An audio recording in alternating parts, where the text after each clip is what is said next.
नमस्कार दोस्तों, बाबू शोभाराम राजकीय कला महाविद्यालय की ऑनलाइन कक्षाओं में आपका स्वागत है। मैं सुंदर बसवाल, सहायक आचार्य इतिहास कला संस्कृति विभाग, आज आप लोगों से बीए सेकेंड ईयर मध्यकालीन भारत का इतिहास में गयासुद्दीन बलबन के राजत्व सिद्धांत पर चर्चा करूंगा। आइए हम जानते हैं गयासुद्दीन बलबन के बारे में कि गयासुद्दीन बलबन किस तरह गद्दी पर बैठता है और क्या उसके राजत्व सिद्धांत के अंतर्गत हम आज इसका अध्ययन सभी आयाम और पहलुओं का करेंगे। सबसे पहले गयासुद्दीन बलबन के गद्दी पर बैठने से पहले हम पिछली क्लास के एक बार जो हमने चर्चा की थी उस पर चलते हैं। पिछली क्लास में हमने पढ़ा कि इल्तुतमिश ने 1236 तक शासन किया। 36 में इल्तुतमिश की मृत्यु हुई। इल्तुतमिश की मृत्यु के बाद उसका नालायक बेटा रुकनुद्दीन फिरोज गद्दी पर बैठा। रुकनुद्दीन फिरोज की अयोग्यता से जो अमीर थे वो नाराज हो गए और उन्होंने रजिया को, एक भारत की पहली महिला सुल्तान रजिया सुल्ताना 1236 से 40 बनी। इसके बाद रजिया एक महिला थी, एक स्त्री थी, उसके अधीन लोग शासन में सहभागिता नहीं करना चाहते थे, इसलिए 1240 में एक महिला होने के कारण, जैसा कि इतिहासकार कहते हैं, उसकी मृत्यु हुई। उसके बाद में 1240 से 42 एक अयोग्य शासक बैराम शाह गद्दी पर बैठा। उसके बाद 2 वर्ष शासन करने के पश्चात अलाउद्दीन महसूद शाह 1242 से 46 गद्दी पर बैठा। और उसके बाद में एक उदार शासक, कोई खास तो अपने जीवन में नहीं कर पाया लेकिन फिर भी लंबा शासन काल रहा, नासिरुद्दीन महमूद 1246 से 1266। इसके शासन काल में हम बलबन का अध्ययन करेंगे। बलबन के प्रारंभिक जीवन के बारे में वैसे तो पता नहीं चलता है, क्योंकि बलबन का जन्म तुर्किस्तान के इल्बरी कबीले में हुआ था। ऐसा कहा जाता है कि बलबन के बचपन का नाम बहाउद्दीन था और बचपन में ही इसको मंगोलों के हाथों बेच दिया गया था और मंगोल इसे खरीद करके ले गए और बाद में जो बगदाद के ख्वाजा जलालुद्दीन को इसको बेच दिया गया और वहां से इल्तुतमिश ने इसे खरीद लिया। इल्तुतमिश के शासन काल में ये अपनी योग्यता से उच्च पद पर पहुंचा, लेकिन उससे पहले मैं आपको बता दूं कि रजिया के शासन काल में बलबन अपनी सैनिक योग्यता से अमीर शिकार के पद पर पहुंचा। अमीर शिकार के पद पर रजिया के शासन काल में ही पहुंच चुका था। अमीर शिकार का हमने पहले बताया, हमारे विद्यार्थियों के लिए जानना जरूरी है। अमीर शिकार ये सुल्तान के शिकार आखेट का प्रबंध करता था, अमीर शिकार। इस तरह बलबन अपनी योग्यता से इल्तुतमिश के शासनकाल में, फिर रजिया के शासनकाल में, और अब आता है नासिरुद्दीन महमूद, ये 1246-66। इस नासिरुद्दीन महमूद के साथ बलबन ने अपनी पुत्री का विवाह कर दिया। ये मानो कि ये नासिरुद्दीन महमूद बलबन का दामाद था और इसके शासनकाल में 1249 में जब अपनी पुत्री का विवाह किया तो बलबन को उलूग खां की उपाधि दी गई और नायब मुमालिकात का पद दिया गया। इस तरह बलबन 1249 और 1253 में उलूग खां नायब मुमालिकात के पद पर रहा और 1253 के बाद बलबन दिल्ली सल्तनत का वजीर बना, जो प्रधानमंत्री का पद भी कहा जाता है। 1253 से 1266 तक बलबन नासिरुद्दीन महमूद के शासनकाल में वजीर या प्रधानमंत्री के पद पर रहा और शासन की बागडोर उसी के हाथ में रही। नासिरुद्दीन महमूद एक उदार शासक था, वह शासन में ज्यादा हस्तक्षेप नहीं करता था, उसने बलबन के ही भरोसे अपना शासन छोड़ रखा था। इस तरह बलबन अपनी योग्यता से, हमारे इतिहास के विद्यार्थी बलबन के जीवन से सीखेंगे कि किस तरह उस एक साधारण एक दास, एक गुलाम के रूप में उसने अपना जीवन शुरू किया और वो वजीर प्रधानमंत्री के तक पहुंचा और 1266 में नासिरुद्दीन महमूद की मृत्यु के बाद भारत का सुल्तान बना। अब आता है बलबन जब सुल्तान बना उसके समय में क्या समस्याएं थी, क्या प्रारंभिक कठिनाइयां थी बलबन के शासक बनते समय। सबसे जो पहली समस्या थी जो इल्तुतमिश ने खड़ी की थी, उस समस्या का समाधान बलबन करेगा। क्या समस्याएं थी, क्या समाधान थे बलबन के पास में। पहली समस्या चालीसा की समस्या। चालीसा के बारे में हम पिछली कक्षा में बात कर चुके हैं। चालीसा का अर्थ है 40 गुलामों का दल, तुर्कान चहलगानी। इल्तुतमिश ने अपने खास 40 गुलामों का एक दल बनाया था और उनको विश्वसनीय पदों पर नियुक्त किया था। वो पदों के लोग अब बलबन के समय में बड़े शक्तिशाली हो चुके थे और शासन में हस्तक्षेप करते थे, दरबार में गुटबंदी करते थे। बलबन ने इसका खात्मा करने के लिए एक व्यूह रचना बनाई और चालीसा का दमन बलबन को श्रेय है। ये हमारे प्रतियोगी परीक्षाओं के लिए भी जरूरी है। चालीसा का दमन बलबन के द्वारा किया जाता है। अब हमारे सामने बलबन का दूसरी बलबन के सामने कठिनाई आती है, वो है तुर्क अमीरों की समस्या।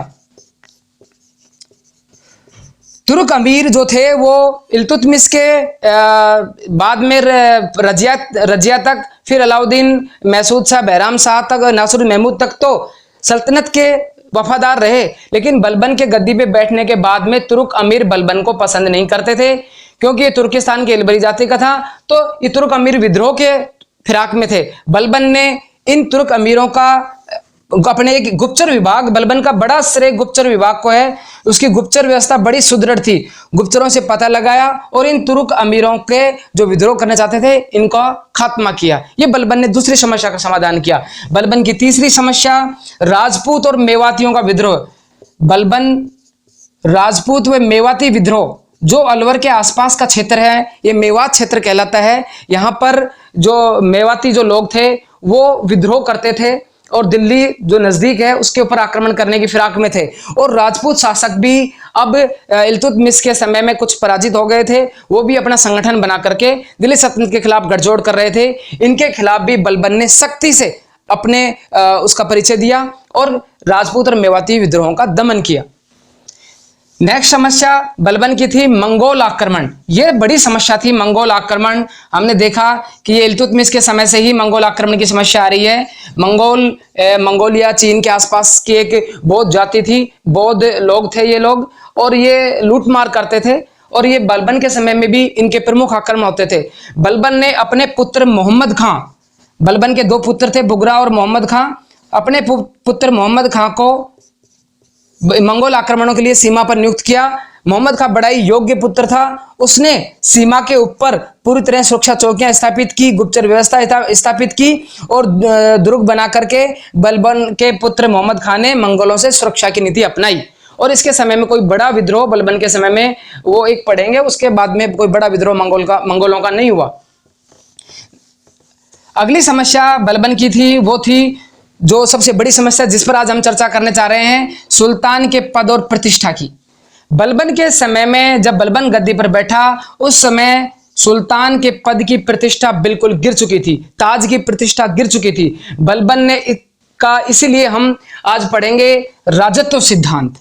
ये हमारे इतिहास के विद्यार्थियों के लिए जरूरी है और यही आपके बीए सेकेंड ईयर की कक्षा में एग्जाम की दृष्टि से सबसे महत्वपूर्ण प्रश्न है कि बलबन का राजत्व सिद्धांत क्या था। दो ही क्वेश्चन आते हैं बलबन के ऊपर, बलबन का राजत्व सिद्धांत और बलबन की रक्त एवं लौह की नीति क्या थी, दोनों के बारे में जानेंगे आज हम।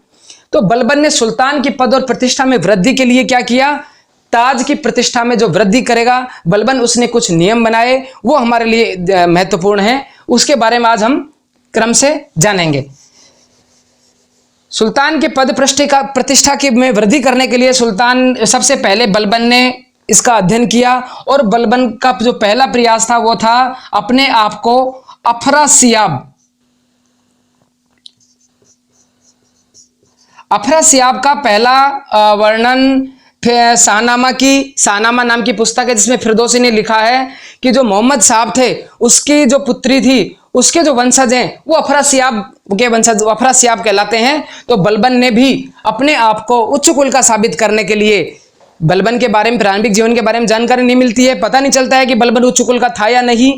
तो ऐसा कहा जाता है कि बलबन का जन्म 1200 के लगभग हुआ होगा, निश्चित तिथि नहीं मिलती है। और इसकी जो जाति थी उसके बारे में भी, इलबरी जाति के बारे में भी ज्यादा इतिहास में उल्लेख नहीं है, इसलिए बलबन ने अपने आप को फिरदौसी की शाहनामे में वर्णित अफरासियाब वंश, जो मोहम्मद साहब से जिसके तार जुड़ते हैं, उसका घोषित किया। दूसरा, अपने आप को फर्रे इजदी, ईश्वरीय प्रकाश, फर्रे इजदी और कियान खुरा, देवी अंश, कियान खुरा, ये दो उर्दू के वर्ड हैं। अपने आप को ईश्वरीय अंश और ईश्वरीय प्रकाश घोषित किया।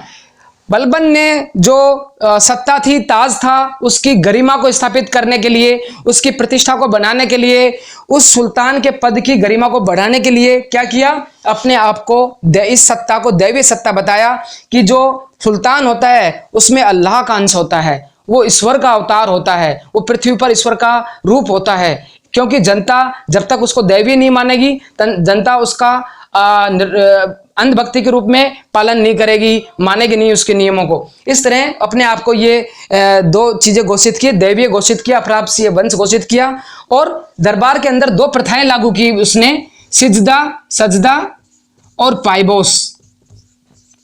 दोनों चर्चा के अंदर हम अध्ययन करेंगे। सजदा का अर्थ है घुटनों के बल बैठ करके सुल्तान का अभिवादन करना। पाइबोस का अर्थ है दंडवत लेट करके, सीधे लेट करके सुल्तान के कदमों को चूमना, ये पाइबोस। ये दो प्रथाएं उसने दरबार में शुरू की जिससे कि सुल्तान के पद की गरिमा में वृद्धि हो। लोग जो उसके सामने आए, वो चाहे कोई भी हो, अमीर हो, चाहे वो गुलाम हो, सेवक हो, सैनिक हो, वो सुल्तान के को ऊंचा बड़ा माने, उसके सामने झुके। ये इसलिए दो प्रथा बलबन ने शुरू की।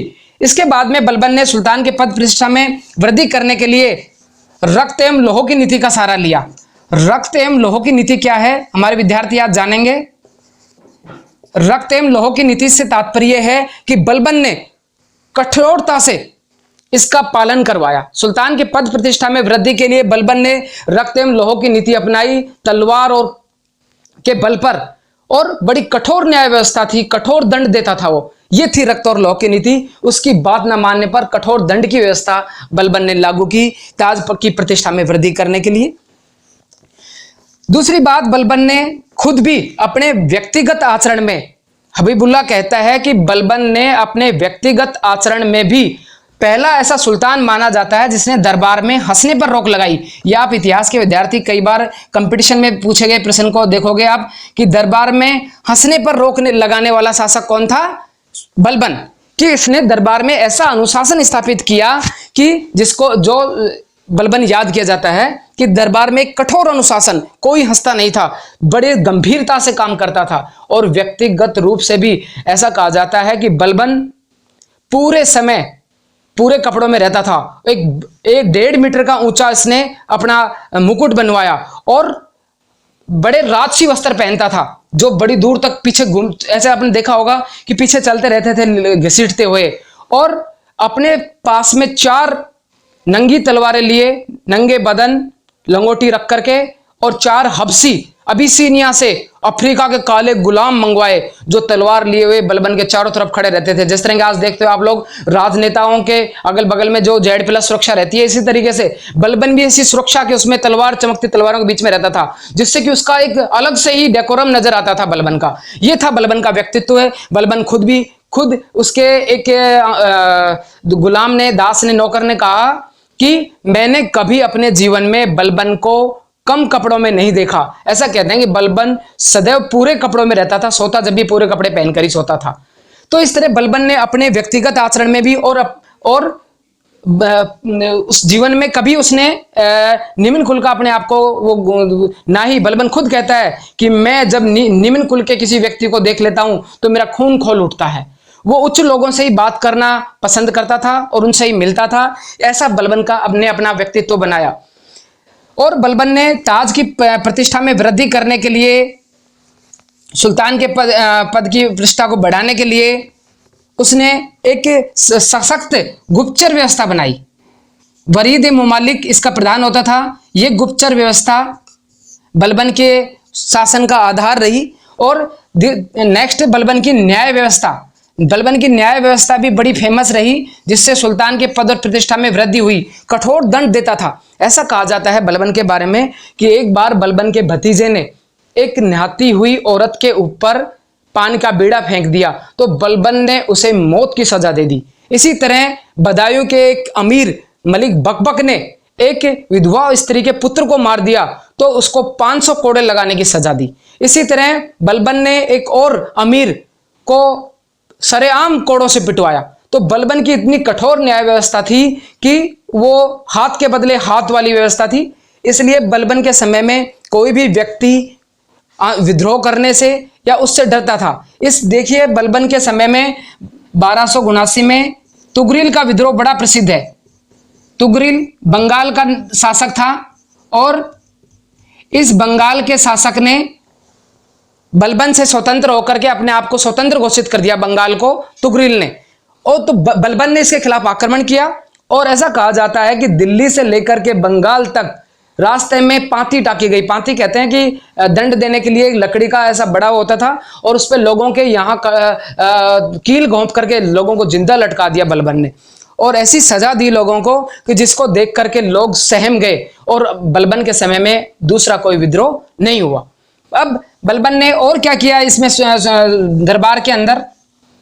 दरबार के अंदर बड़ा ही गंभीरता से वो हमने बताया कि वो राजकाज करता था, और बलबन ने एक नौरोज त्योहार मनाना शुरू किया। हमने बताया अधिकतर नौरोज या नवरोज ईरानी त्योहार है, ईरानी वर्ष का पहला दिन होता है नवरोज। जिस तरह हमारे यहाँ पर चैत्र के अंदर जो नववर्ष का वो नव संवत्सर मनाया जाता है, या 31 दिसंबर के 12 को जो ईसाई महीने में जो नया वर्ष का पहला दिन मनाया जाता है, इस तरह नौरोज नाम का ईरानी त्योहार मनाया जाता है। इतिहासकार कहते हैं कि इस नौरोज के त्योहार के अंदर इतनी भव्यता, इतनी शान शौकत से मनाया जाता था कि लोग 11 महीने और 29 दिन तक इसकी चर्चा करते थे कि इतना विशाल और इतना भव्य समारोह मनाया गया था। ये बलबन ने ताज की प्रतिष्ठा में वृद्धि करने के लिए कुछ चीजें ऐसी दरबार के अंदर की जिससे ताज की प्रतिष्ठा में वृद्धि हो गई। न्याय व्यवस्था, गुप्तचर व्यवस्था हमने बताया। अब बलबन का आता है, बलबन ने दीवान ए अर्ज का गठन किया। यह हमारे इतिहास के विद्यार्थियों के लिए जरूरी है। दीवान ए अर्ज सैन्य विभाग था, ये इसका गठन बलबन ने किया था, और एक सेना के द्वारा बलबन ने जो आक्रमण किए, जैसे तुगरिल का दमन किया, दीवान मेवाती विद्रोह का, राजपूत विद्रोह का, तुर्क अमीरों का दमन किया, ये बलबन के दीवाने अर्ज के कार्य थे। अब बलबन का एक नेक्स्ट काम आता है, वो है मंगोल आक्रमण। मंगोल आक्रमण तैमूर के नेतृत्व में बलबन के समय मंगोल आक्रमण हुआ और इसका पुत्र मोहम्मद इस आक्रमण में मारा गया। आक्रमण असफल हुआ, वापस लौट गए मंगोल, लेकिन इसका पुत्र मोहम्मद मारा गया। ऐसा कहा जाता है कि जब बलबन दरबार चला रहा था उस समय मोहम्मद खां की मृत्यु की सूचना बलबन को दी गई कि आपका पुत्र युद्ध में मारा गया। इतना कठोर अनुशासन था उसके शासनकाल में। हमारे इतिहास के विद्यार्थी समझेंगे कि भरे दरबार में जब उससे बहुत प्यार करता था, दोनों पुत्र थे बुगरां खां और मोहम्मद खां, इसमें मोहम्मद खां को प्यार करता था, जवान था भी, 22-23 साल का युवा था। उसके मृत्यु की सूचना के बाद में भी बलबन ने पूरे समय में राजकाज किया, उस एक चेहरे पे सिकन तक नहीं आने दी। उसके अंगरक्षक बताते हैं कि बलबन उस समय तक बिल्कुल पूरे दिन राजकाज किया, घर जाकर जरूर वो रोया, लेकिन किसी को दूसरे के सामने उसने शो नहीं होने दिया कि बलबन को इससे किसी प्रकार का दुख हुआ है। इस तरह बलबन ने अपनी योग्यता से अपने सुल्तान के पद प्रतिष्ठा में वृद्धि की, तुर्क अमीरों का दमन किया, चालीसा का जो प्रभाव इल्तुतमिश के समय बढ़ गया था उसका चालीसा का दमन किया। रिक्त राजकोष, जो राजकोष इस समय रिक्त हो गया था, उसने बड़ी कुशलता के साथ में राजकोष में वृद्धि की। राजपूत मेवाती विद्रोह का दमन किया, मंगल आक्रमण से राजधानी को, दिल्ली सल्तनत को सुरक्षित किया और दुर्गों के और सीमा चौकियों की स्थापना की, और इस तरह के गुप्तचर विभाग और सैन्य विभाग, दीवाने अर्ज की स्थापना की। इसके साथ ही तुगरिल खां के विद्रोह के साथ में बलबन के समय में अन्य कोई विद्रोह हुए नहीं, और अपनी रक्त और लौह की नीति से बलबन ने दिल्ली सल्तनत को बचाए रखा और अपनी पीढ़ियों तक वंशानुगत बनाने का बलबन ने प्रयास किया। यह था बलबन का 1266 से लेकर 1287 तक कार्यकाल। बलबन ने दिल्ली के अंदर, बलबन का इस्लामिक शैली का, ऐसा कहते हैं कि विशुद्ध इस्लामिक शैली का बलबन का मकबरा दिल्ली के अंदर है।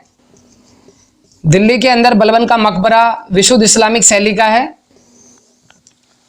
और बलबन के समय में ही अमीर खुसरो नाम का साहित्यकार, बलबन के शासनकाल में तो नहीं था लेकिन बलबन के समय में था, जिसने बलबन के समय की घटनाओं का उल्लेख किया है। इस तरह 1266 से 1287 तक एक सुल्तान के रूप में बलबन का कार्यकाल बिल्कुल भारतीय सल्तनत के लिए महत्वपूर्ण रहा। और अब हम बलबन के वंशज जो बलबन की मृत्यु के बाद में गद्दी पर बैठेंगे, इसकी चर्चा करेंगे अगली कक्षा में। धन्यवाद।